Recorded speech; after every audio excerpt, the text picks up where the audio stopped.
제가 아돌프 로스를 읽자고 했던 건 이 처음에 이 건축예술이라는 미눔사에서 앙그라픽스에서 나오는 짧은 책을 앞에 딱 첫 번째 원고를 하나 읽고 젊은 건축가들이라는 원고를 읽었는데 이제 여기 보면 이렇게 건축가들 글씨가 커서 무척 좋습니다. 이 책은 편집 잘 된 것 같아요.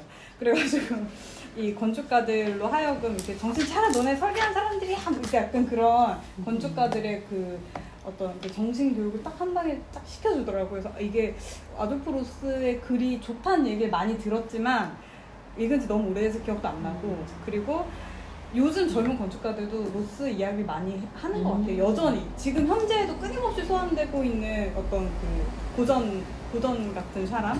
그래서 로스를 한번 다시 들여다보면 우리가 그동안 너무 남의 책을 많이 봤으니까 이렇게 명쾌한 글을 보면 재밌겠다는 그런 생각이 한편으로 들어서 추천을 했습니다. 근데 구경할 수 있어요?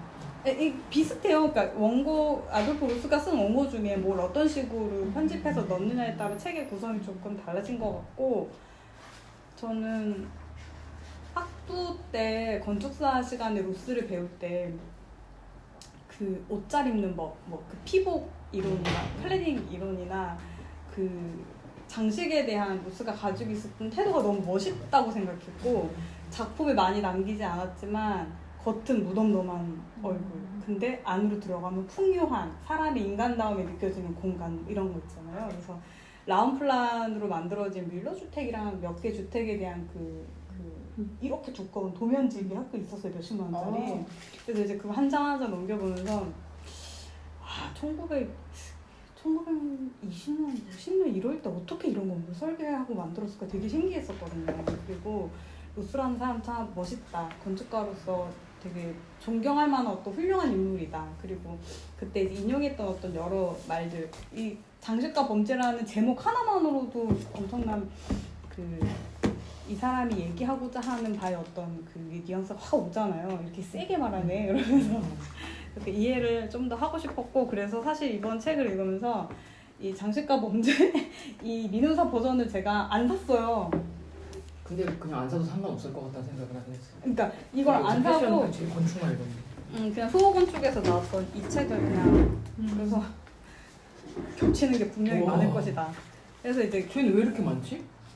이거는 이제 두 권의 책을 아돌프 로스 이름으로 실제 출간됐던 두 권의 책을 묶은 거고 근데 여기에서 저는 좀 더럽게 표현해가지고 이렇게 동그라미 친 거가 절반 정도는 있고 절반은 여기에만 있는 원고 같아요. 그리고 일부 그 유제프 호프만을 좀 비판하는 글이었나? 하여튼 그런 글들은 당시 출판사에서 이 원고 안 빼면 책 안 내줄 거야 그래가지고 아돌프 로스가 나중에 그걸 빼고 출간을 했는데 하여튼 나중에 뭐 다시 넣었댔나? 하여튼 그런 말들이 있어서 그 원고는 여기 빠져 있더라고요. 그 원고가 여기 그 앙그라픽 챕터 하나 자체가 다 비판이에요?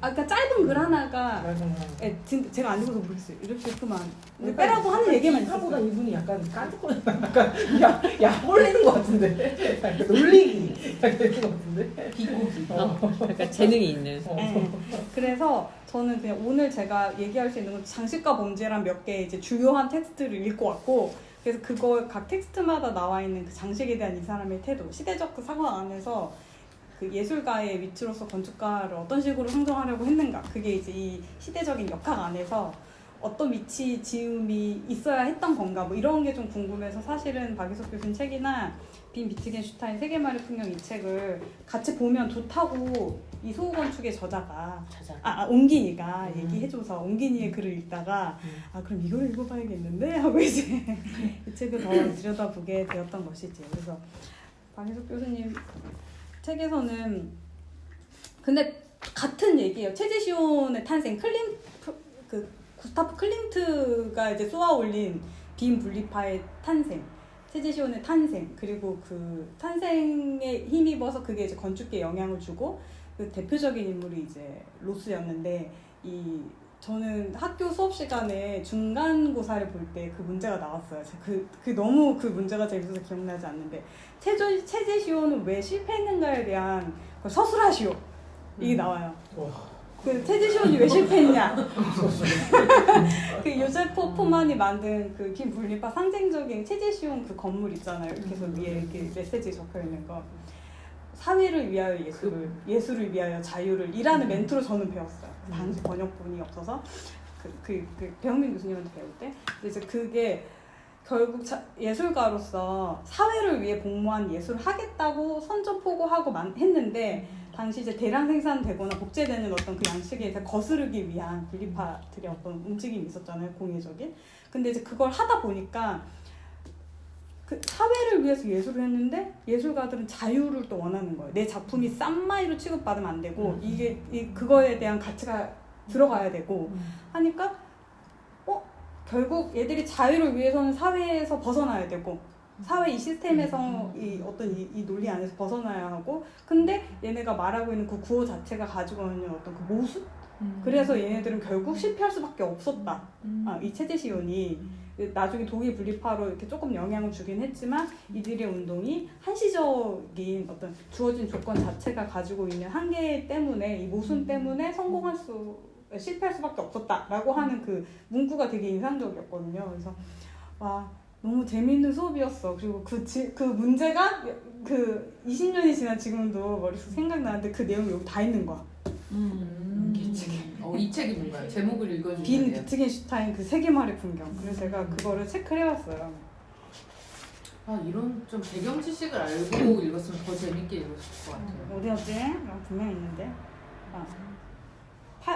이 책의 150쪽에 1897년에 구스타프 클리프는 분리파를 결성했다. 근데 그때 과거의 양식을 모방하는 것이 화가의 목표였던 시대는 지나갔고 이건 이제 화가의 이야기니까 20세기는 그 시대만의 양식을 가져야 한다. 시대는 그에 맞는 예술은 그에 맞는 자유를. 이게 데어 자이트 뭐 아이네 쿠스트 뭐 데어 쿤스트 아이네 뭐 프라이트 뭐 이런 식의 문구였던 거를 저는 뭐 시대를 위하여 예술은 뭐 예술을 위하여 자유를 뭐 이렇게 그런 문구를 배웠던 것 같아요. 근데 이게 결국 실패했다. 네, 그런 이제 말이 나와서 되게 재미있었고 근데 이걸 가장 성공적으로 수행한 건축계 인사가 로스였고 그 로스는 몇 개 설계한 건축물로 그걸 구현을 실제 해냈고 그리고 그만큼 사회에 영향력을 미쳤고 그러니까 그게 되게 중요한 것 같아요. 로스가 페이퍼 아키텍트가 아니고 진짜 그 건물을 실제로 지었다는 거. 그 장식으로 가득한 그 오스트리아 거리 한복판에 시청인가 어디 광장 앞에 이렇게 무덤덤한 얼굴 있잖아요. 그 빵빵빵빵빵빵 이렇게 창문 뚫려 있는 거. 그래서 그걸 딱 만들었을 사람들이 시궁창 같다 뭐 그런 이야기를 했단 말이죠. 이렇게 바닥에 있는 하수구 뭐 그런 무늬 같다 뭐 그렇게 비판을 했고 그 건물 아주 쓰레기다 뭐 이런 식으로 했는데 그것이 이제 거의 뭐 20년 30년 지나가면서 엄청 훌륭한 어떤 선구자식. 그래서 이 사람이 말했던 그 고뇌와 씨름, 우리 시대의 양식, 과거의 고전이나 로마나 이렇게 과거를 회귀해서 양식을 가져오는 게 아니라 우리 시대가 가진 재료와 우리 시대가 가진 기술을 통해서 구현해낼 수 있는 우리 시대 양식을 우리가 만들어야 되고 그건 우리가 지금 소위 패션 유행에 따라서 빠르게 변화하는 그런 사람들의 취향에 맞춘 건축과는 전혀 다른 장식적 건축과는 전혀 다르다. 그래서 데코레이션과 오너먼트를 구분하는 게 되게 중요하다고 말했는데 로스가 말한 거부하는 장식은 데코레이션이고 이렇게 치잖아. 그래서 여기 재미있는 표현이 있더라고요. 케이크를 먹는데 예를 들어 치즈 케이크 같은 거를 제목은 또 오너먼트인데. 그러니까 그 장식은 오너먼트고 네. 그렇지 않은 게 범죄와 같은 게 그 데코레이션? 그죠. 데코레이션이죠. 하여튼 뭐 그래서 저는 제가 읽으면서 똑같이 두 권의 책이 다 밑줄 쳐서 깜짝 놀랐다는 게 그 장식과 범죄 내용에 보면 그런 게 있었어요. 그러니까 결국 이 장식을 위해서 사람의 그 수공의 노동이 폄하되고 가치가 절하되고 그리고 그것 때문에 재료와 이런 것들을 낭비하고 시간도 낭비하고 이게 얼마나 현대 사회에서 불합리한 것이냐. 이건 범죄다. 그러니까 국가적 차원에서도 이건 범죄다. 그래서 그런 장식적 예술에 국가의 세금을 낭비해서는 안 된다 이런 말들이 나오더라고요. 벌써 이런 생각을 했어 그 당시에 라는 생각을 하면서 우리랑 그렇게 다르지 않다는 생각도 하고 그래서 로스가 생각한 것이 굉장히 건축계 어떤 편협한 이 좁은 영역이라기보다 의복, 패션, 뭐 신발, 뭐 모자, 뭐 온갖 걸 다 얘기하잖아요. 그러니까 그 거의 장식의 끝판왕까지 가서 쓸데없는 것에 돈과 시간과 비용을 낭비하는 이런 세태에 대한 개탄하는 그 통렬한 어떤 비판? 이게 어떤 그 정제되었는데 굉장히 쉬운 언어로 이렇게 탁탁탁탁 짚어주니까 되게 재밌었다. 그리고 이제 그것에 대한 가치를 이런 다른 책들 이제 그 시대의 흐름 안에서 최지시온과 분리파와 로스의 연결을 이렇게 보내주는 책들을 문서 좀 이해할 수 있었다. 오늘 이렇게 말이 안 나오지? 하여튼 그런 말이 안 나온다고요? 말 이만큼 하고 10분 얘기하고 말이 안 나와. 내가 너무 떠들까봐 지금. 아니, 너무 되게 기쁘게 읽는 것 같아서 그 인테리어를 보니까 그 앞에 아 저는 그냥 이렇게 행복한 독서를 하신 것 같아서 막 그런 게 너무 재밌었어요. 의자를 만들 때 용도는 문화의 형식이다. 물건을 만드는 형식이라고 이제 생각한다는 거예요. 그래서 목수가 어떤 방식으로 의자를 만들었다고 해서 그런 방식으로 의자에 앉진 않는다. 오히려 누군가가 그런 방식으로 앉고 싶어 하니까 사람들이 원하는 방식에 맞춰서 목수가 그 방식에 맞춰 의자를 만들어야 한다는 거예요. 그러니까 실용성이 굉장히 그게 약간 관통해요. 건축에도 어. 건축가가 강요한 어떤 것 때문에 건축주가 살면서 그걸 계속 기억하려고 뭐 애를 써야 한다던가 막 이런 거 있잖아. 그런 거를 약간 비판하는 그래서 그런 특히 태도가 있어요. 그 집에 대해서 말할 때가 되게 감동적이었어요. 그러니까 건축주랑 건축가만 위한 집 만들지 말고 진짜 그 안에 사는 사람이 만드는 그 집을 생각하면 이 예술 작품 아니지 않냐. 그 삶의 안락함과 편안함을 줘야지 그 안에 공간이 막 그러면 안 된다. 그 장식 막 몇 천만 원짜리 예를 들자 우리 식으로 몇 천만 원짜리 장식이 있어서 의자 모셔두고 내가 못 앉아. 그리고 되게 불편해 디자인들. 그러면 이런 거 하나도 쓸데없다. 뭐하러 그런 걸 집에 들이냐. 그런 식의 디자인을 왜 하느냐. 그런 그 특히나 집의 문제는 약간 건축가나 이 사회적으로도 약간 윤리적인 태도로 그걸 보고 있는 것 같았어요. 사람들이 쓰는 실용적 그 공간이라는 문제에 있어서만큼은. 그래서 로스 진짜 지금 나와도 로스 히트 칠 것 같다. 현대인이죠. 현대인. 맞아, 현대인이라고 현대인의 얘기를 하는 어. 거죠. 근데 그게 지금 현대는 되게 당연하고 보편적인 가치잖아요. 실용적으로 필요한 걸 만들어야 한다. 자기 가오에 그런 시그니처를 선착하면 안 된다라는 게 하지만 그게 아돌프 로스가 얘기했지만 그게 지금은 당연하게 여겨지지만 아직도 깨지 못하는 가치잖아요. 그게 건축가들이 지금 그러고 있고 근데 아돌프 로스 제가 작품 잘 모르는데 아돌프 로스 작품에서는 그 시대에 그런 걸 좀 실천한 사람이었나요? 엄청 멋있죠 그 집이. 그거 한 번 작품 같이 보면 좋겠네요. 이런 집을 그 당시에 했으니까 이게 겉은 하얀데 안에 들어가면 그 라운플란이 약간 스키플로어처럼 이렇게 계단 홀을 중심으로 해서 이렇게 층층층층 이렇게 올라가게 돼 있는데 로스가 이런 말을 했었어요. 저는 그게 나중에 코르비제랑도 약간 대별되는 어떤 부분이라고 생각하는데 내 공간은 절대 사진에 담을 수 없다는 거예요. 그러니까 사람들이 사진을 담기 위한 건축을 하고 있다. 그렇게 비판을 하거든요. 그래서 어느 시절에? 그 시절에? 이 시절에 이 글에 트위터가 있어요. 있었어야 되는데 저분 진짜 인스타. 남겼었어야 되는데 아니 저분 말이 말을. 지금에도 유효하잖아. 그러니까 지금의 지금 유효 맞죠. 그래서 이게 그러니까 약간 대중 사진 매체 같은 것들이 이제 막 생산되고 그게 이제 예전에는 그림 같은 걸로 이렇게 사파 같은 게 이제 막 뿌려졌잖아요. 타블로이드 신문 같은데. 근데 이제 나중에 이제 사진이 등장하면서 사진을 통해서 유통되기 시작하니까 건축가들이 그 사진을 염두에 두고 사진이 잘 찍히는 시는 그걸 벌써 하잖아요. 근데 코르비제도 그런 어떤 류 중에 하나잖아요. 그러니까 그 어떤 그 사진적 접근, 뭐 시퀀스라든가 그 영화적인 수시적인 맞아요. 영화적인 그런 몽타주 느낌, 몽타주 하여튼 포토 몽타주 기법 뭐 이런 거 예전에 논문 본 것도 같은데 그런 식으로 그 시각적 매체에 전도돼서 도면화되고 혹은 그 도면 자체 혹은 사진 자체로 건축을 인식하는 방식에 대해 굉장히 반감이 있었던 거예요. 로스가 내 건 사진에 담기지 않고 직접 가서 만져보고 경험해봐야만 알 수 있다고 표현하는데 실제 이 로스가 그 설계한 집의 안에 내부 공간을 모델 학생 때 많이 만들었잖아요. 해보면 진짜 짜증나. 되게 어렵거든요.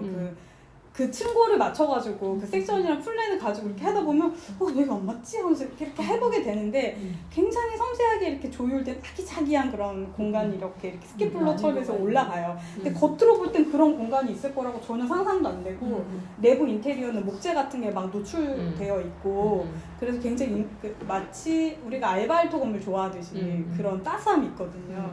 저도 사진으로밖에 못 봤으니까 가보진 못했는데, 그래. 근데 그때 배우면서 그런 걸 생각했던 그런 거 같아요.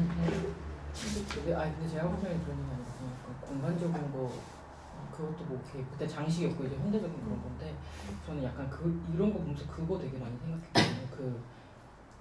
저도 어디 갈 때 공간지 많이 찾아볼까요? 공간지에 보면 준공기준 사진 있잖아요. 그 어느 지역에 갈 때 저기 찍힌 사진을 보고 가는데 막상 가서 보면 건축주가 이제 그걸 사용하면서 생활감이라는 게 생기면서 그러니까 건축가들이 약간 뭐라 그래야 되지? 깨름직하게 깔끔하게 아무것도 올려져 있지 않은 식탁, 아무것도 있지 않은 벽면, 아무 패브릭도 있지 않아야 하는 집을 약간 설계를 한다.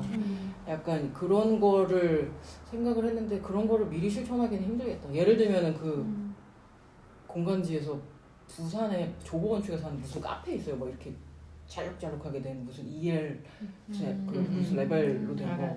거기 가서 보면 굉장히 깔끔한 노출 콘크리트로 막 되게 엣지 있게 딱 사진은 엄청 그렇게 찍혔는데 가서 보면은 이미 그 건축주가 그걸 사용하면서 뭐 그냥 유니언잭 모양의 그런 쿠션 같은 거 막 그런 거를 엄청 컬러풀하게 막 해놓고 그래가지고 완전 다른 건물 같이 느껴져요. 그런 요소들이 진짜 나는 그 패브릭의 힘이 진짜 무섭다는 걸 요새 생각하는데 맞아. 네, 그런데 그냥 그런 거를 건축가가 어쨌든 압제하면서 좀 지었다? 난 요즘에 근생이나 그런 건물 보면서 건축가가 되게 건축주를 압제하면서 소통을 진짜 안 하면서 이렇게 했다? 그리고 뭐 성수동에는 무슨 근생도 조병수 씨인가? 뭔가 그분이 한 게 있는데 이미 다 지어서 되게 막 캔틸레버로 쭉쭉쭉 멋있게 해놨는데 이미 그거 건축가가 떠난 다음에 건축주가 막아갖고 다 이제 뭐 폴리카보네이트 같은 걸 막아갖고 쓰고 있다거나 그럼 그 매스는 아예 없어진 거거든요.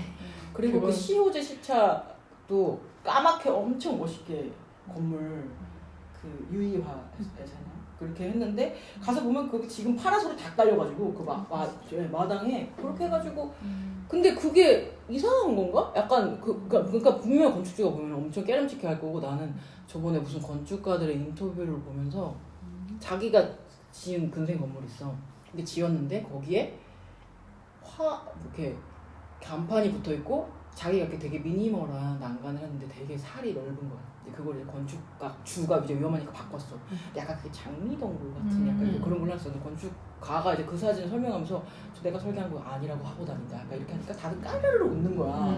약간 그래서 나는 근데 나는 이거를 읽으면서 그런 거에 공감했거든요. 약간의 건축가들이 건축이라는 것이 장식, 미적인 요소를 배제하는 것뿐만 아니라 약간의 막 건축주를 압제하는 그런 게 있는데 그럴 필요가 없다라는 게 나는 이 책 속에 맥락 속에 되게 있다고 생각을 했는데 본인은 그런 거를 실천했을지 그거를 물어본 거야. 혹시 그거에 대해서 공감하는 게 있냐 물어본 건데 생각해보니까 그것까지 알 수는 없다. 옛날의 도면이나 그런 거 가지고 그런 것까지 알 수는 없겠다라는 생각이 들었어요. 고민을 많이 했겠죠. 그 시대 때는 집 안에 어떤 핵심적인 디자인 요소가 당연히 장식이라고 생각하던 시대인데 그리고 패브릭 같은 커튼이라든지 이런 것들. 근데 자기가 말을 했어. 이런 거 다 필요 없고 이런 거 다 없애야 되라고 말을 했을 때는 그럼 과연 건축가가 할 수 있는 제공할 수 있는 게 뭘까라는 고민을 하면서 그렇게 이제 3차원적인 평면들 실 높이가 다르게 다락을 올라가는 것처럼 올라갔다가 그 다음 실을 옮겨간다든가 약간 그런 미로 같은 걸 만들려고 자기 노력을 했던 것 같아요. 그러니까 이거는 안 돼라고 얘기했으면 그럼 다른 대안을 제안해야 되지 않을까? 스스로 생각하기에는. 그러면은 장식을 빼고 건축이라는 것이 과연 뭘까라는 고민을 가장 많이 그러니까 굉장히 많이 했겠죠. 네. 그리고는 이제 그런 뭐라 그러지? 블럭을 조합한 것 같은 그런 이제 주택을 여러 개를 하는 거잖아요. 근데 과연 그 당시에 그 건물을 쓰던 사람은 어떻게 생각했을지 모르겠어요. 사실은 야 우리 그냥 2개 층만 있는 게 좋지 않았냐? 이렇게 생각할 수도 있잖아요. 저거 또 올라가려면 계단에 또 올라가고 야 저긴 진짜 잘 안 쓰게 된다 이렇게 생각할 수도 있고. 오브제로서의 건축을 갖고 싶어하는 사람은 별로 없겠죠. 사용하고 싶어하는 사람 별로 없겠죠. 갖고 싶어 하겠죠. 그리고 만약에 그게 정말 생활에 편리하고 너무 좋고 했으면 대유행을 했을 수도 있죠. 아돌프로스의 그런 주택이.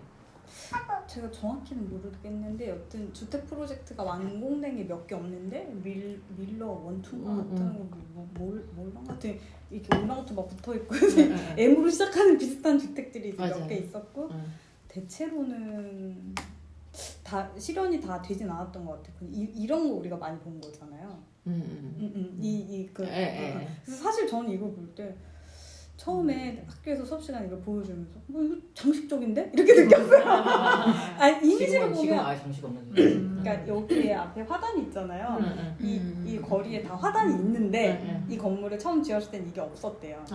근데 사람들이 하도 욕을 하고 이렇게 뽕뽕뽕 이렇게 네모나게 쳐놓으려면 너무 욕을 하고 아무것도 안 하다니 주변이랑 너무 어울리지 않으니까 설계를 안 한 거지. 여기다 이걸 나중에 건축주가 붙였다 그랬네. 이걸 건축 로스가 붙인 게 아니라 이 화단 같은 거를 내가 말한 붙인 그런 거예요. 사례네. 그렇게 했다고 들었어요. 근데 내 눈에는 딱 볼 때 우리 시대의 정신이라고 그랬는데 이거 3단 구성. 기단부 딱 석재 같은 거 해서 쓰고 위에 이제 그 인면 있는 그 건물 하고 높이까지 어쨌든 거기에 제한된 어떤 건축법이 있었을 테니까 그거 맞춰서 하고 지붕 이렇게 꺾었어 똑같은데 그냥 이렇게 인면이 그냥 평평한 거 그거 말고는 거의 비슷한 거 같은데 오더 느낌도 여기 나는데 막 이런 생각이 들었었거든요. 그래서 얘가 말한 장식이 도대체 뭐냐 오너먼트랑 데코레이션 다루는 게 뭐냐 그랬는데 그때 얘기했던 게 그런 설명을 해주셨던 것 같아요. 당시 이제 주철이 막 한창 나오기 시작해서 철제가 막 보급되고 이제 고층 빌딩도 1910년대 벌써 미국에 막 200m짜리 올라가잖아요. 그러니까 이 철로 사람들이 가공하기 좋으니까 이렇게 막 물건을 짓는데 굳이 철로 속이 텅 빈 오더 같은 걸 만들어가지고 이런 형태로 이렇게 만들어서 그걸 주조를 해서 굳이 그걸 기둥으로 쓴다는 거예요. 그냥 이렇게 쓰면 되는데 그리고 거기다가 이렇게 약간 이렇게 페이크로 이렇게 뭐 칠해. 그래.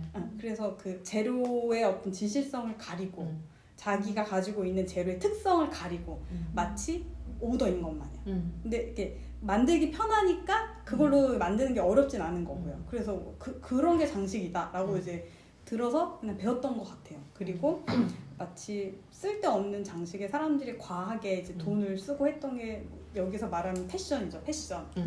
신발. 패션 얘기 진짜 많이 해요. 모자. 옷 얘기 진짜 많이 하잖아요. 근데 그런 생각이 드는 거예요. 우리가 아까 건축을 사람의 옷에 비유하잖아요. 그렇죠. 그러니까 공간을 감싸고 있는 외피. 그래서 이제 클레딩, 피복 이런 게 되게 중요하고 그게 젠퍼 때 나왔었나? 그 고트프리드 젠퍼 같은 사람들 이제 재료의 어떤 솔직한 표현이 중요하면서 텍토닉에 대한 이슈를 가져오고 그 가장 그 아돌프 로스가 찬사에 맞이하는 그 독일의 건축가 싱켈.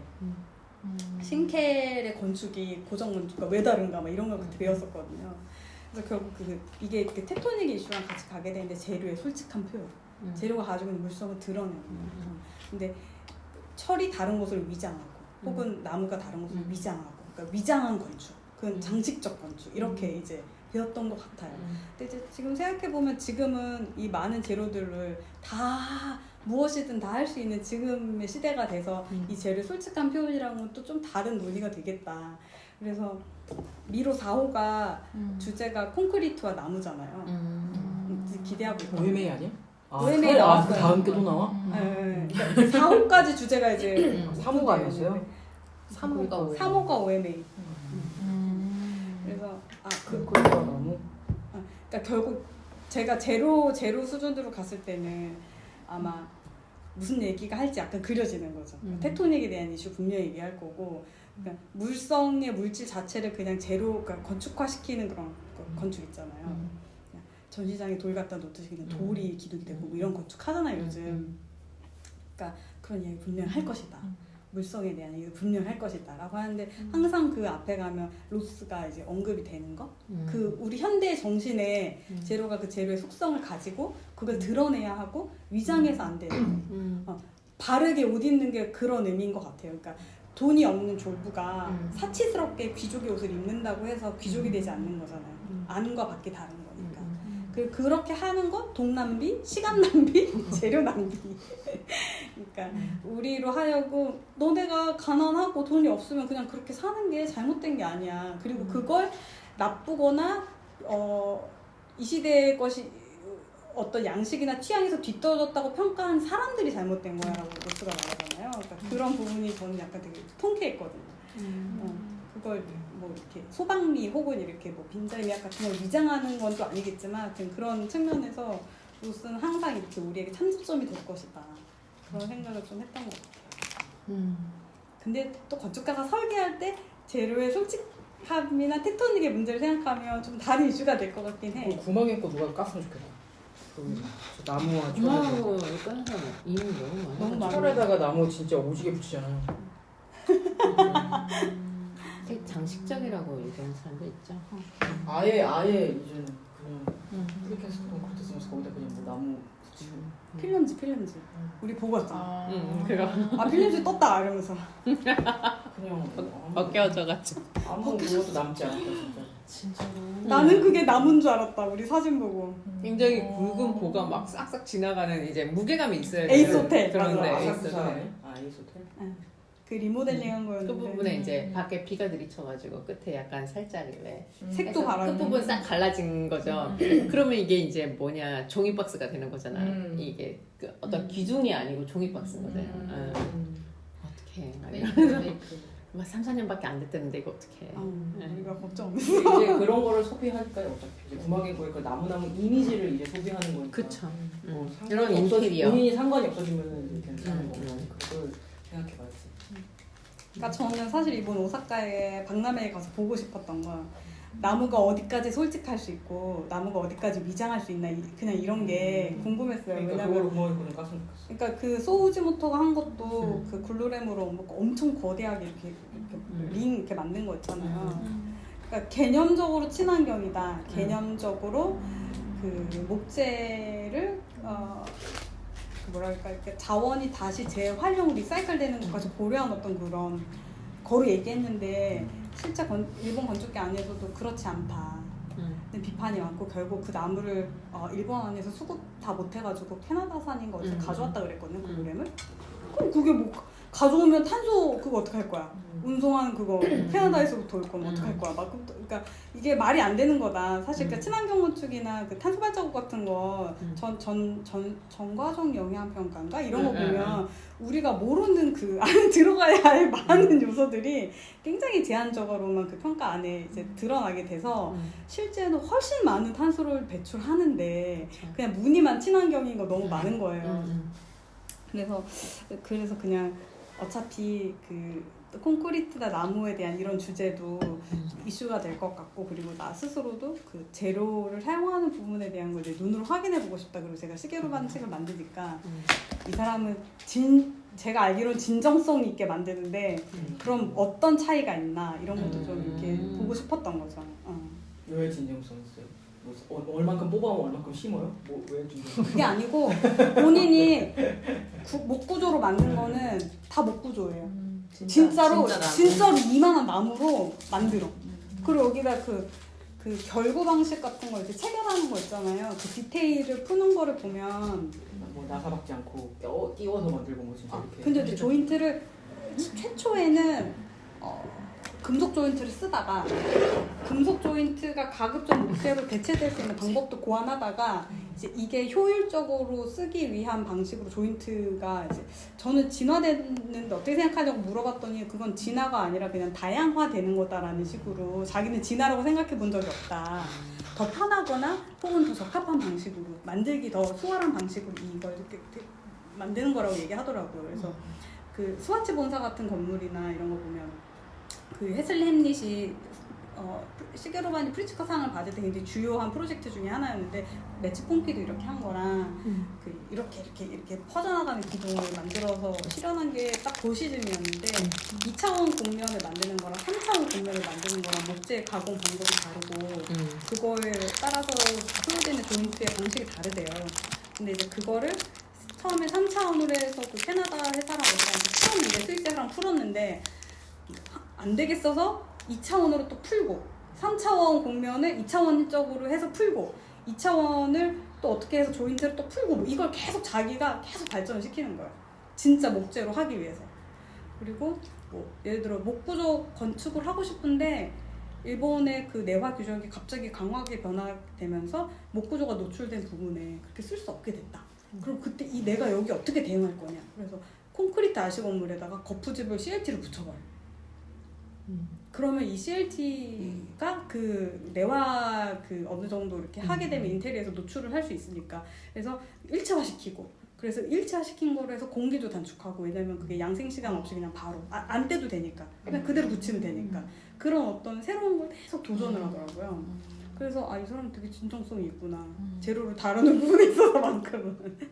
그리고 희한하게 돌아가는지만 진정성이 있는데 근데 물론 거기에는 진짜 진정성이랑 무엇인가 모르겠다. 약간 엄청난 돈이 들어가겠죠. 근데 이제 뭐 콘크리트 거푸집에 CLT를 결합시키면 RC예요. 이거는 진짜 끝까지 하는구나라고 생각할 수 있구나. 그래서 RC에다가 콘크리트를 붓고 양생할 때 그 CLT를 이제 그거 헤슬리에서도 그런 방식으로 스랩으로 치고 그 타마디 나고야라고 하는 건물에서도 그런 식으로 기둥이랑 볼을 다 치고 그래서 그런 것들을 보니까 좀 궁금해. 어디까지 가다 이런 얘기 텍토니 얘기하다 나왔는데 하여튼 그런 식의 논의들이 사실은 다 이때부터 우리가 고민하게 됐던 지점이 아닌가 그런 생각이 좀 들었어요. 그 전에는 재료의 표현이라는 거는 당연히 재료의 성질이 드러날 수밖에 없는 석재가 석재로 드러날 수밖에 없는 그런 한계가 있었던 것 같은데 이미 기술이 발달하면서 현대 사회가 되니까 이제 건축가들이 그런 고민을 하게 됐던 거구나.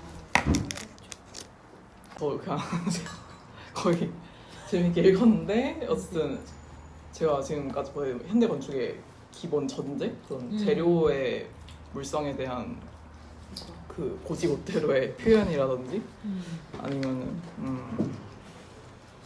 뭐 있을까요? 죽음.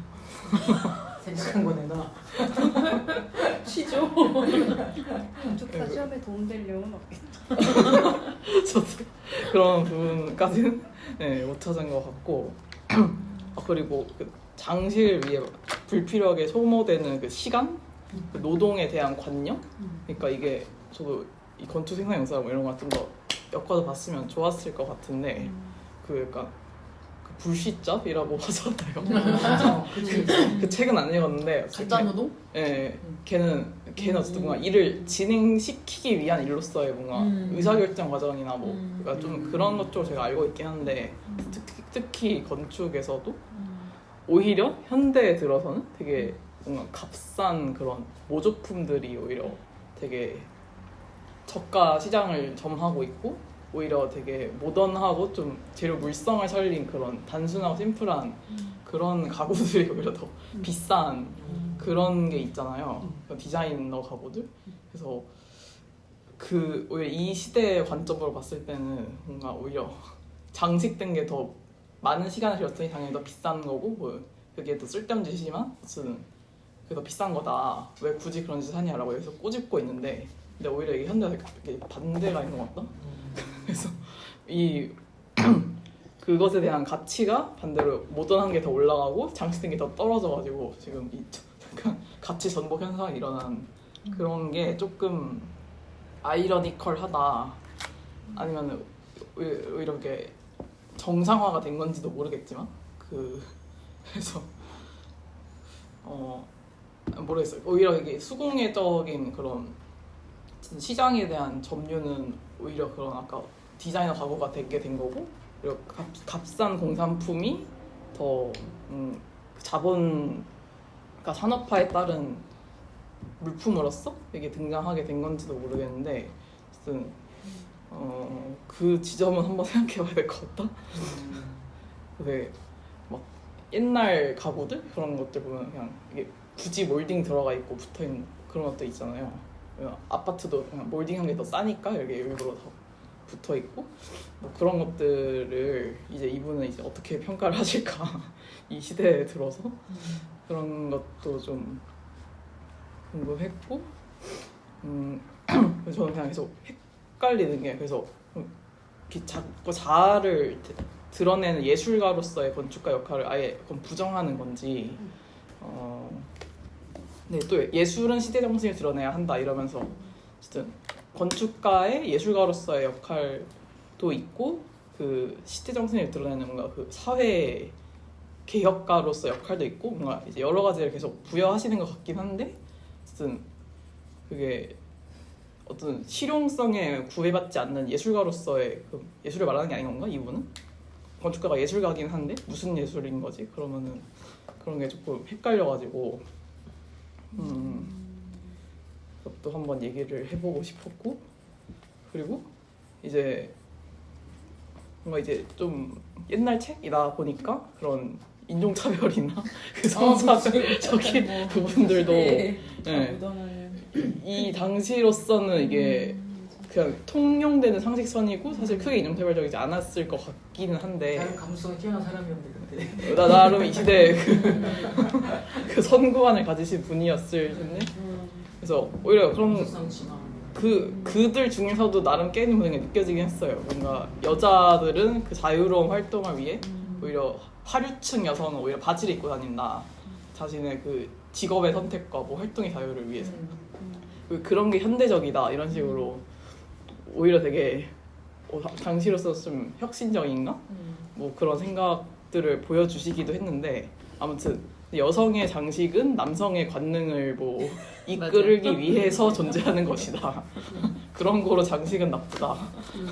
이렇게 귀결이 되긴 하는데 아무튼 저 같아도 그 당시로서 여자의 의복 그런 기능에 대해 되게 의문을 가질 것 같긴 해요. 이런 생각을 가지신 분이라면 그냥 정말로 뭐 사교, 치장 그런 걸 위해서만 존재하는 옷들이 그 당시 상류층 여성의 의류였을 테니까 그런 것들을 뭐 어쩔 수 없겠다 싶긴 한데 아무튼 이 깨어 있으면서 동시에 굉장히 성차별적이고 뭔가 이런 부분들이 예, 웃겨가지고 또 계속 그 학부 시절에도 장식과 범죄 딱 이 부분만 텍스트로 저도 짧게 읽고 이랬었거든요. 나머지 부분들은 지금 저도 처음 접해보는 건데 근데 그때도 파푸아인들의 그 미개성에 대해 꼬집는 이런 것들이 뭐겠어요. 지금 오히려 현대의 시선을 봤을 때 이제 다시 이분을 좀 시대착오적이다라고 꼬집을 만한 부분들이 없진 않을까 혹시? 그 또한 문화로서 인정하는 오히려 요즘 이런 게 PC한 시대의 흐름인데 그런 것들을 또 어떻게 볼 수 있을까 이런 생각들을 했습니다. 어떤 그 이성의 정점에 있었던 시기에 그 모더니즘의 태동의 시기에 딱 그 있었던 사람이잖아요. 그래서 그 우리 시대 양식, 우리 시대에 우리가 할 수 있는 한목적성을 가진 것들, 그러니까 뇌는 없고 이렇게 형태만 차용해보면 정신이 없는 껍데기 건축, 양식적 건축이 아니라 그러니까 그 우리 시대, 우리가 할 수 있는 우리의 조건들에 대해서 여기서 보면 루스가 찾은 건축의 진정성은 제퍼가 주장한 목적, 재료, 기술이 있었다. 실제 목적에 부합하는 건축, 재료를 위장하지 않고 있는 그대로 보여주는 건축, 그리고 그 시대가 보유하고 있는 진부한 기술로 지어진 건축을 말한다 라고 장식과 범죄 이 현미정 선생님이 옮긴 얘기를 적었더라고요. 그래서 그냥 제가 생각할 때 이 시대에 우리가 들어갈 수 없잖아요. 내가 1920년대 이 거리를 활보하는 사람이 될 수는 없을 테니까. 근데 그냥 계속 상상을 해보자면 그 시대가 안고 있는 어떤 시대 변환점, 그러니까 전환점, 근대로의 그 이행, 그 이성의 합리성과 그것에 이제 이걸 향해 가는 이 시점에 로스가 말한 이 정신은 우리가 지금 이해하고 있는 그 모더니즘의 실패 이후와는 좀 다른 상황이었을 것 같아. 그러니까 이게 그때는 우리가 저걸 가면 될 거야 라는 희망을 가지고 이걸 이렇게 했었던 시대였던 생각이 들거든요. 그래서 저는 역으로 만약에 우리로부터 한 100년이나 200년 후에 우리 시대를 평가한다면 이제 AI 막 나오고 있고 인간의 노동의 가치, 그러니까 이때 말하는 인간의 노동의 가치랑은 또 다를 것 같아. 그러니까 인간성의 문제, 우리가 가지고 있는 조건, 우리가 가지고 있는 기술과 재료는 1900년대 초반의 이 시점과는 또 전혀 다르잖아요. 오히려 아까 뭐 회귀하고 있는 것 같은 느낌이라고 했는데 저는 보면서 그러면 건축가들이 뭐 매끈한 메스나 매끈한 창을 만들기 위해서 확 트인 공간감을 위해서 엄청나게 숨기고 디테일 숨기고 하는 이런 게 장식인가? 그러니까 깔끔해 보이고 모던하게 우리가 모던해 보인다고 말하는 저게 장식인가? 그럼 로스의 표현에 따르면? 아니면 이건 장식이 아닌 건가? 우리 시대의 진정한 표현인 건가? 근데 그런 창은 아무나 가질 수 없잖아요. 그 엄청나게 돈을 많이 들여 가질 수 있는 사치품이잖아요. 그래서 우리는 그런 엄청 비싼 그런 제품들을 다이소에서 카피해서 팔아주면 너무 좋겠죠. 그래서 싸게 그냥 그런 깔끔함을 가지고 그런 어떤 깔끔함에 대한 욕구가 한편에 있다면 정제된 어떤 그런 장식이 우리가 말하는 장식 없는이라고 표현하는 그 카테고리 안에 있는 현대 디자인적 그 생산품들, 공산품들은 장식이 없으면 막 찍어내기가 편하니까요. 가수성이 좋으니까. 근데 뭔가 이렇게 지금은 그래서 장인의 세계라고 말하는 것이 이 시점에 있었던 장식 예술이나 공예와 우리 시대의 공예랑은 또 되게 차원이 다르다고 누가 얘기해 주시더라고요. 그래서 그리고 우리 시대에 지금 우리 시대 우리가 가져가는 양식이라던가 똑같은 질문을 해본다면 달라진 조건 안에서 우리가 건축가들이 생각해야 할 또 다른 지점은 뭔가 뭐 이런 생각도 좀 하게 됐던 것 같아요. 저는 오히려 이 책을 보면서 그리고 보면서 되게 재밌었던 게 로스는 1870년생이고 1893년에 미국을 잠깐 갔다가 시카고 건축 같은 그런 엄청난 그 현대 건축들을 보고 3년인가 있다가 다시 오스트리아로 돌아와서 이 개탄스러운 빈 같으니라고 아직도 장식에 취해 있는 이 멍청이들이 하면서 이렇게 이 글을 썼다고 얘기가 나오거든요. 그래서 이 나이가 27살대요. 패기가 아직 근데 또 그런 것도 있었을 것 같아요. 물론 그 시대에도 젊었겠지만 그 시대의 나이가 그때 되면 벌써 어른 쳐주는 거. 그죠. 마흔이면 할아버지 할머니. 27이 약간 지금 40대 그렇죠. 젊은 그런 건축가 거였다. 되냐 마냐 말. 가우디 약간 이 시대 우리는 지금 27 때 미미나 비슷한 만들고 나이. 그러지. 가우디 1852년생이에요. 한 20년 정도 차이. 한 세대 정도. 그러면은 그리고 미스나 르꼬르비제 이런 분들하고는 또 한 세대 차이 나죠. 17살 정도. 앞서죠. 네, 뒤죠? 그러니까 미스가 뒤죠. 그렇죠. 네. 그러니까 여기서 보면 되게 이런 표현 가우디, 뭐 라드ol프로스, 미스 약간 균일한 관계인 거지. 그러니까 제가 아까 그 건물의 인면을 보면서 이거 아주 고전 건축 같은데라고 느꼈다 그랬잖아요. 그래서 이게 우리가 필요로 하는 것과 우리가 할 수 있는 걸 그대로 보여주는 게 진정 그 시대 정신을 표현하며 그래서 아름다움으로 시대 양식으로 남을 수 있다고 이제 로스가 말했다는 거예요. 그래서 그 도시의 건축은 집단의 정체성의 표현이고 주거인에게 공평한 보편성을 담보해야 하는데 그 시대 정신을 강조하면서 개인들이 천재적인 개인이 만들어낸 예술 영역에서 재배시키고 전통을 언급한대요. 그래서 바로크가 가득했던 도시 빈에서 그가 건져올린 전통은 그러니까 사수해야 하는 전통은 바로크가 아니라 고대 정신이었다는 거야. 맞아요. 사람들은 언제나 그렇더라.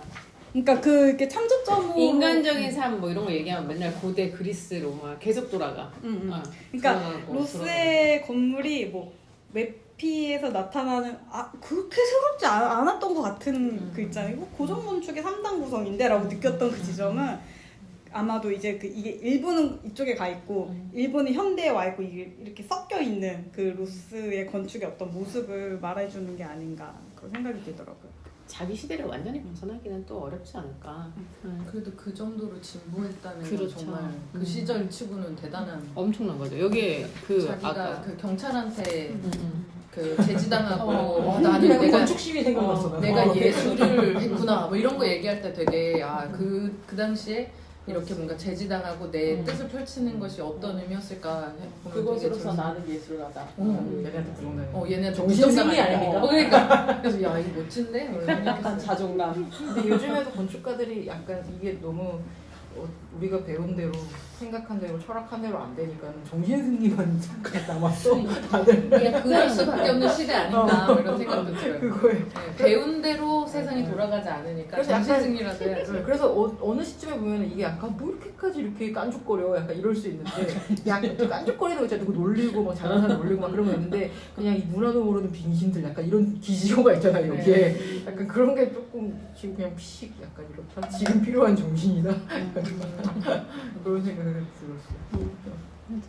저는 이 책을 그 뭐 맥락이나 이런 거를 잘 모르고서 그냥 유명한 책이라는 건 알았지만 이제 장식과 범죄도 자세히는 안 읽어보고 그냥 장식이란 그 어떤 시장 그런 것들을 되게 비판해서 약간 어떤 전환을 마련한 그런 건축가구나 하고서 이제 약간 좀 기대하면서 딱 봤는데 처음에 시작이 그러니까 처음에 시작이 아니라 여기에 꾸려진 글들이 다 이제 어떤 매거진에 실린 글들을 이렇게 한 거잖아요. 그러니까 약간 뭐랄까 차근차근 안 알려주고 갑자기 막 자기 주장을 막 던지는 그런 걸로 처음 접하니까 처음에 조금 약간 힘들긴 했어요. 그래서 나중에 이제 장식과 범죄 그런 글 보면서 뭐라도 좀 차근차근 설명해 줄 때 아, 이 사람이 그래도 진짜 뭐랄까 나름 엄청 생각하고서는 얘기하시는 거구나 라는 생각을 뒤늦게 했고 앞부분은 그냥 제가 느끼기에는 약간 무슨 남성 잡지 매거진의 어떤 기고하는 피처글 약간 이런 느낌인 거예요. 진짜 뭐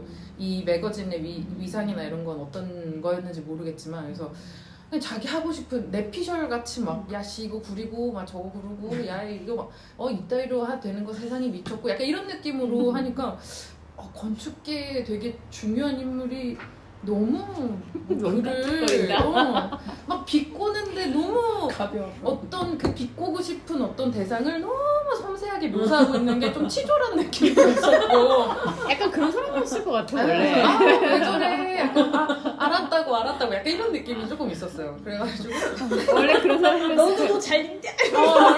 옷이 어떻고 뭐가 어떻고 막 약간 그래서 좀 왜 이렇게 말이 많지? 약간 이런 생각을 좀 했었는데 근데 읽으면서 계속 이게 100년 전 일이구나. 그게 되게 좀 놀라운데 100년 전에 이런 얘기를 했다는 것도 재밌지만 저는 100년이 지난 지금도 세상이 그렇다라는 게 너무 놀랐어요. 그러니까 사실 우리 지금도 사실 저는 이제 유튜브로 무슨 집 투어 이런 영상 많이 보거든요. 그럼 다들 여기서 비판하는 어떤 그런 짓들을 많이 해요. 그래서 그 뭐랄까 제가 느끼기에 요즘에 이제 좀 잘 사는 사람들의 집 투어는 거의 홈쇼핑 무슨 그런 뭐 물건 팔고 싶어 하는 사람 좀 이거는 뭐 얼마짜리다 이걸 엄청 강조를 하고 이거 누가 디자인한 뭐고 소파 이거 뭐 자랑하기 위해서 약간 근데 거기 앉으시면 안 돼요 이런 얘기들도 하고 그런 집들이 많아요. 가고 모시는지. 그걸 좀 재밌다. 그래서 지금이랑 사실 너무 다를 바가 없고 그러네. 근데 요즘에 그런 게 또 그러네. 되게 어떤 그 선망의 똑같네. 대상이 되고 하는 것들은 어떤 시장의 유행이나 다들 그런 것들을 좋아하게끔 또 막 이렇게 부추기는 게 모델하우스 있고 같이 생활감 없는 게 요새도 아름다운 거니까. 그래가지고 약간 그런 것들 생각하면 야 지금 똑같네 뭐 이런 생각도 들고 여기서 3년만 지나면 사라질 유행 뭐 이런 얘기를 하는데 그게 100년도 전에도 그 짓을 하고 있었다는 거잖아요. 그러니까 한편으로는 이게 저는 되게 환멸스러웠었는데 그냥 이게 세상이고 사람 사는 인간의 어떤 습성은 그냥 그런 어떤 유행을 쫓고 이런 게 어쩔 수 없는 습성인가? 라는 생각을 하면서 오히려 세상을 좀 뭐랄까 곱게 보게 됐다? 그러니까 너무 싫은 거였는데 어쩔 수 없나 보다. 그런 생각을 좀 오히려 하게 됐어요. 그래서 그 82페이지에 약간 집이 이렇게 다 똑같은 게 아니라 너에게 맞는 어떤 집? 약간 이거를 이제 와서 오늘의 집이 얘기하고 있다는 것도 조금 우습긴 한데 그래서 그대들의 집에 대해서 그대들이 늘 옳다. 다른 누구도 아니다. 저는 이거에서 되게 와닿았거든요. 이거 진짜 광고 카피 같잖아요.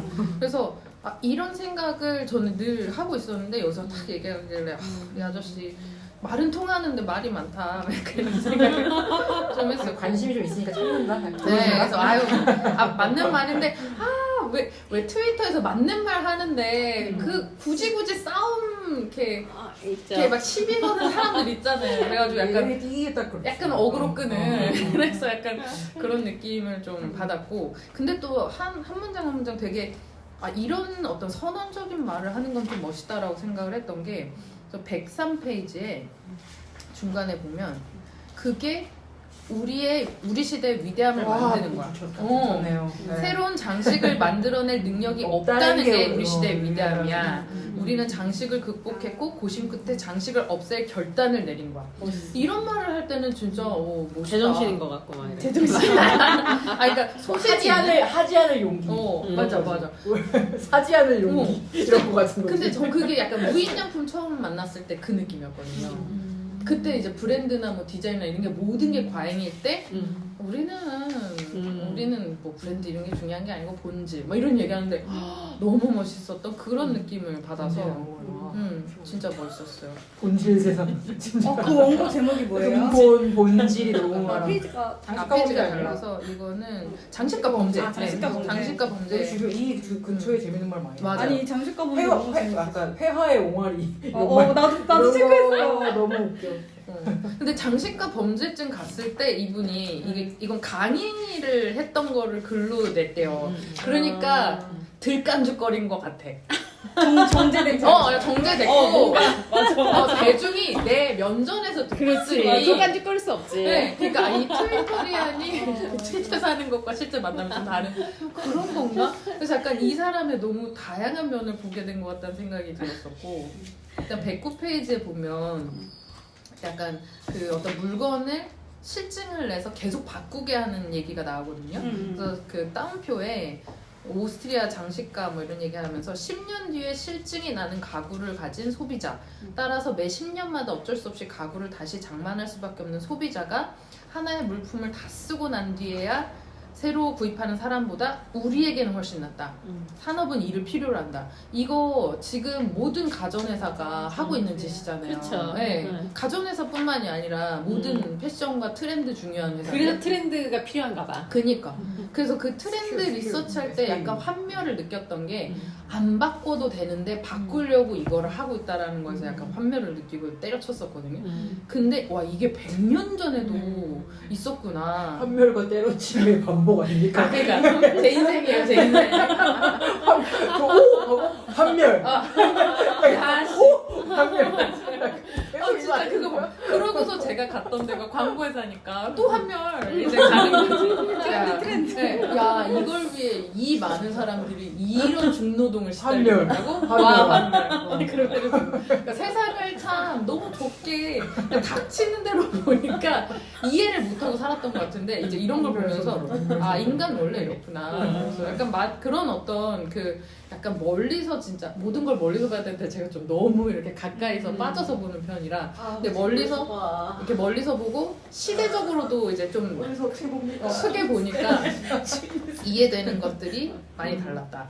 그러니까 이때는 뭐 자본주의 이 정도로 발달하지 않았는데도 여기도 그런 얘기했다. 이 얘가 물건을 본성인 팔기 거야. 위해서 계속 유행을 만드는 SK를 거잖아. 이런 돌리는 얘기하는 거를 맞아. 그게 그러니까 인간의 제가 본성이다. 이게 속도만 다를 뿐 정말 그건 본성인가 보다. 맞아요. 신형이 돼. 정림에서 강의할 때 아파트 오신 분한테 제가 물어봤거든요. 자기들이 이제 아파트의 진화와 삶의 주거의 문제를 막 고민해서 설계한다 그래서 그 평면만 바꿔가지고 플렉서블하게 가변형으로 이렇게 만져서 이렇게 삶의 패턴에 따라 안에 그리드 형태 안에서 벽도 움직이고 해서 쓸 수 있게 하겠는 걸 이제 연구한다는 거예요. 그래서 근데 다 좋은데요. 그렇게 깊이 있게 우리를 연구하시는 우리의 삶의 어떤 주거의 공간을 연구하는 거 다 좋다. 근데 아파트 회사에서 근데 보면 30년 있다 부시고 다시 지어야 되는데 이거 그럼 100년짜리로 생각하고 만드는 거냐. 그러니까 너희들한테 그런 고민이 진짜 있는 거냐. 진정성 있는 30년 후에 부서질 거라는 전제가 아니라 이걸 진짜 100년 써야 된다라고 하는 전제가 있냐고 물어봤는데 답을 못했거든. 그 사람이. 저는 여기서 아마 이 맨 뒤에 보면은 짧게 인용 뭐 남겨놓은 이거를 내가 읽었을 때 되게 좋다고 생각했던 부분이 또 담겨 있더라고요. 그래서 뭔가 아돌프 로스는 되게 우아하고 뭐 건축가든 관련 전문가들이 되게 막 그 시대에 가장 지금 이 시점에서 가장 완벽한 어떤 집에 대한 설계든 가구든 이런 것들이 뭐 이렇게 새 집을 지었을 때 그 집에 맞춰서 가구들은 이전의 가구들이 들어오면 완벽한 공간이 될 수가 없잖아요. 그럼 거기에 맞춰 다시 또 새롭게 가구를 만들어야 되고 막 그런 모순이라든지 이런 거를 얘기하면서 완벽한 집에 대한 얘기와 반대로 이제 뭐 그 어리석은 농부나 뭐 가난한 노동자나 뭐 이런 사람들의 그 집이나 이런 공간들은 되게 그런 것들을 막 고민하고 생각하고 이 사람을 지배하지 못하도록 그냥 자기네들이 편안하게 그냥 쓰던 가구들이 놓여 있고 그런 거 자체에서 오히려 더 그런 공간을 화가나 그런 안목 있는 사람들은 그린다라는 얘기를 하면서 그 아름다움에서 얘기했다는 거에 대해서 되게 이 사람 진짜 뭐 멋진 사람이다. 우리는 건축가 전공을 거쳐오면서 그 안에서의 갖고 있는 어떤 시선들이 우리도 배워가지고 이렇게 갖춰져 온 거니까 그런 어떤 한계도 있을 것 같은데 어쨌든 이 태동기에 현대 건축이 만들어진 태동기에 있었던 그 건축가라 그런지는 나도 모르겠으나 어쨌든 그런 안목이나 이런 게 진짜 대단하다. 그 아까 얘기도 했었는데 진짜 이 사람은 현대인이다. 그런 거를 좀 느꼈었고 그리고 그러면서 얘기한 게 그런 우아한 집, 완벽한 집이 갖지 못한 게 뭐냐라고 했을 때 뭔가 부족하다라고 얘기했을 때 그게 친밀함이라는 얘기를 했던 거가 되게 좀 진짜 좋네요. 네, 그런 자세, 그런 시선, 내가 갖고 있는 건축에 대한 어떤 거리감, 뭐 그러니까 건축 작품이라고 하는 어떤 순간에 이렇게 한정된 어떤 건축 작품이 사실 사진 속에 있는 것으로서 표현되고 어떤 정해진 시간 안에 갇혀 있는 거잖아요. 사실 사람들이 사는 방식은 그게 아니고 그걸 어떻게 흩어질 수도 있고 근데 그 작품으로서만 계속 보여지는 거잖아요. 근데 사실은 사는 사람이 감동하는 집은 그때 멋지게 나온 사진의 그 작품이 아니라 자기가 살면서 발견하게 되는 새로운 여기 설계를 이렇게 해가지고 이런 걸 할 수 있구나 이런 걸 감동을 느끼는 거에서 저는 좋은 작품이라고 생각을 하는데 저한테는 그렇게 생각을 하는 거지만 어쨌든 그 아름답다고 얘기하는 일반인들이 보통 아름답다고 얘기하는 어떤 그 것과 건축가가 이렇게 제시하고 뭐 만들고 싶어하는 깔끔하고 아름다운 것하고의 어떤 차이 같은 거 그거를 메워주는 말이라고 할까? 이 친밀함이라는 게 저는 그렇게 느껴져가지고 저한테는 되게 그런 점이 좋았고 여성에 대한 그 생각이라든지 그런 것들이 진짜 자기 스스로 생각하고 그 관점이나 시선이 진짜 앞서 있던 사람이었다. 뭐 그 시대가 갖고 있는 어떤 한계나 이런 게 있다 하더라도 그런 것들은 어차피 다 누구에게나 주어지는 거니까 그런 시점에 봤을 때 이 사람 되게 놀랍고 너무 재밌다. 그 뒤에 보면은 읽으면서 계속 피식피식 웃으면서 저는 책을 읽었거든요. 막 하하하 막 웃으면서. 피식 쪽이에요. 하하보다는. 아니 근데 나는 이제까지 우리 여기서 책을 읽었을 때 그렇게 웃으면서 읽은 책이 없었는데 이 책은 그래도 재밌었어. 너무 좋다. 그런 어떤 코믹 요소가 좀 있고 막 혼자서 잠깐 좀 통쾌하고 진짜. 예를 들면 아까 거기 요제프 울프만인가 그 사람한테 장식의 범죄에 대해서 근데 비판했던 사람한테 또 막 닦아다가 근데 또 그 한마디 사람 하고. 잘하긴 해. 약간 이런 식이잖아요. 잘한다는 거야, 음. 못한다는 거야. 표현도 좋았고 아무튼 너무 재밌게 읽어가지고 제일 웃겼던 게 좋았습니다. 이거 좀 웃겼는데 169페이지에 뭐 한 페이지로 약간 끝난 거 있는데 예. 어떤 집을 보셨나요? 누구 박사 집이요? 오이씨 그거 너무 쓰레기던데요? 어, 그거 너무 제가 쓰레기니까 보지 마세요. 맞아. 약간 너도 네가 쓰레기인 줄 알고 있었구나. 약간 그거. 난 3년 전에 난 알았어. 3년 전에 알았어. 그리고 진짜 대화 한 끝. 거야? 저도 그거 그리고 뒤에 넘기는데 끝나서 아씨 약간 꽁트같이. 그랬고 갑자기 여기다 꽁트를. 맞아, 이거 너무 웃겼어. 순간순간 막 혼자 독백하듯이 꽁트 많이 하잖아. 맞아요. 그래서 막 약간 진지하게 보다가 아씨 약간 책 읽다가 약간 이거 뭐가 구성의 비율이 뭐가 안 맞지 않아? 그냥 막 때리는 거 같지 않아? 맞아요. 그래서 약간 진짜 그런 게 재밌기는 했는데 처음에 읽을 때는 뭐야? 뭐 이러면서 읽었는데 이 사람 좀 파악하고 나선 이런 거 하나하나 재밌게 했어요. 인용할 만한 문구도 되게 많아요. 약간 맞아. 우리식으로 따지면 유튜버? 그러니까 요즘 쓰면 요즘 어그로 유튜버? 아니 근데 아니야 그거보다 좀 심오해. 조금 그거보다는- 행간의 의미가 좀 근데 있어서 그거 심오해. 이제 되게 퀄리티가 있네. 그러니까 이게 요즘 유튜버 퀄리티 많아요. 아 맞다. 음. 근데 제가 원래 진짜 링크 한 번만 보세요. 너무 미쳤기 때문에. 그거 진짜 네네. 여행 공유, 유튜버 진짜 공유. 미쳤기 때문에. 되게 진짜.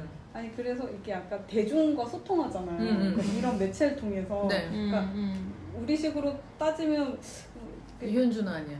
아니 그런데 아닌데 그러니까 미디어에 노출이 그만큼 아, 많이 된 그러니까. 사람이었겠다. 네. 이제 잡지나 신문에 이렇게 기고를 많이 하면 그래서 하여튼 저도 이 사람이 누구랑 비슷할까 뭐 이런 거를 상상했는데 우리나라에서 찾긴 쉽지 않을 것 같다.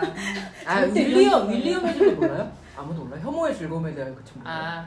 그래서 되게 재밌는데 그 사람이 되게 비슷해요. 이, 되게 에세이스로 되게 유명한 사람이에요. 지금 이 로스를 생각하면 네, 완전 그 사람도 유명한 무슨 소설가나 막 이런 거 작가나 철학가나 이런 거 놀리면서 내가 걔를 싫어하는 이유는 내가 안 입고 온 이유, 내가 걔가 혐오스러운 이유 막 이런 거에 대해서 하는데 진짜로 훨씬 재밌어요. 이거는 조금 지식이 이거 배경을 좀 알아야 재밌잖아요. 뭐 독일 공장혁명 이런 거 나오니까. 근데 이제 그건 아무 생각 없이 보고 그리고 우리 지금 인간 관계에서도 걔랑 분명히 좋은데 왜 이렇게 안 입곱지? 약간 그런 이유에 대해서 막 조목조목 써놓은 책이 있어요. 윌리엄 해줄릿의 혐오의 즐거움에 대하여라는 책인데 엄청 재밌어요. 진짜. 페이지 90페이지 보면은 빈의 건축 문제라고 나오는데 거기 내용에 보면 이제 그 단지히 나오는 거 반지죠.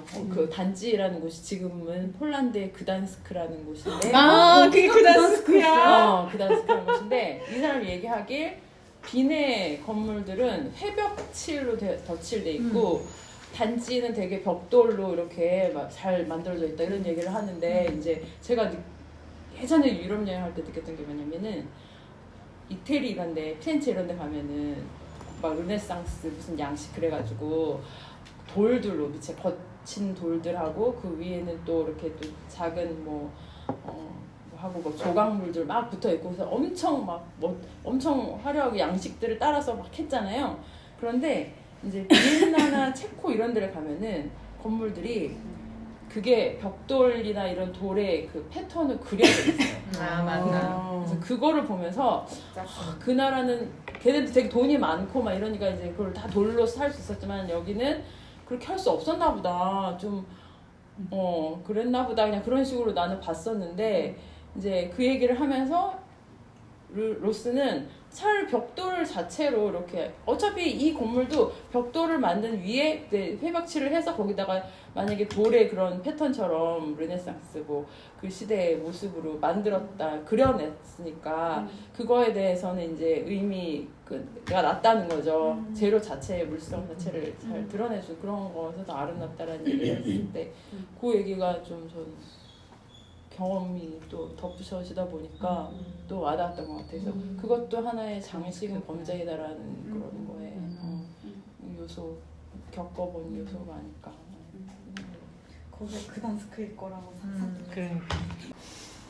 이 책 설명 조금만 더 해주시면 안 돼요? 이 책 할까 다음에? 이거 재밌을 것 같긴 해요. 네. 이게 약간 어때요? 근데 좀 그게 되게 되게 어려워요. 구할 수 있나? 아니 구할 수 있는데 뭐냐면 제가 이 책의 일부만 읽었잖아요. 그러니까 이 책에 하고 있는 전체 그 목적은 이 시대 비트겐슈타인이라고 하는 사람이 논리 철학 논문가 뭔가 썼는데 비트겐슈타인에 대해서 사람들이 오해하는 게 되게 많다. 그래서 그의 사상이 만들어지게 된 당시의 빈 그리고 그 당시 빈에서 그 비트겐슈타인과 교류하면서 그 철학적 영향을 주고받으면서 문학계, 음악계, 예술계, 뭐 건축계에 활동한 사람들이 어떤 양상으로 그의 철학을 보고 이렇게 그 영향을 받아서 서로가 이렇게 그 결과물들을 냈었는지 그리고 어떤 지점에서 비트겐슈타인이 오해받고 있는 건지 뭐 이런 거를 그 철학을 베이스로 이렇게 설명을 하더라고요. 그래서 뒤에 보면 쉔베르크도 나오고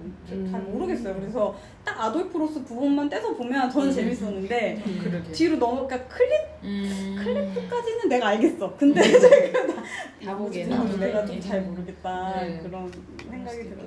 피지컬이 좀 너무 센데? 네, 이 배경을 그러니까 배경은 이책 피지컬 좋잖아. 근데 여기 여백이 많아요. 근데 이 책이 어떤 그 배경을 이해하는데 되게 도움을 줄 것 같았는데 번역하신 분도 철학과고 아니야. 막 이런 거 보면 철학과 사상을 가르치고 일자가가 안 올 거지. 아니야.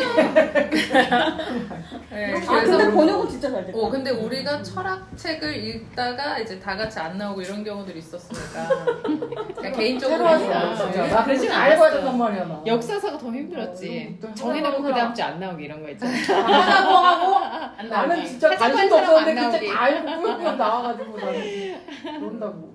근데 이런 책 재밌는 게 있을 것 같아요. 그러니까 제가 약간 볼게요. 네. 꽉 꿰주니까 오. 그 시대를 내가 뭐 비트겐슈타인이나 로스가 연결된다고 막 이런 거 저 의외잖아요. 책이 지금 뭐라고요? 뭐로 나왔다고?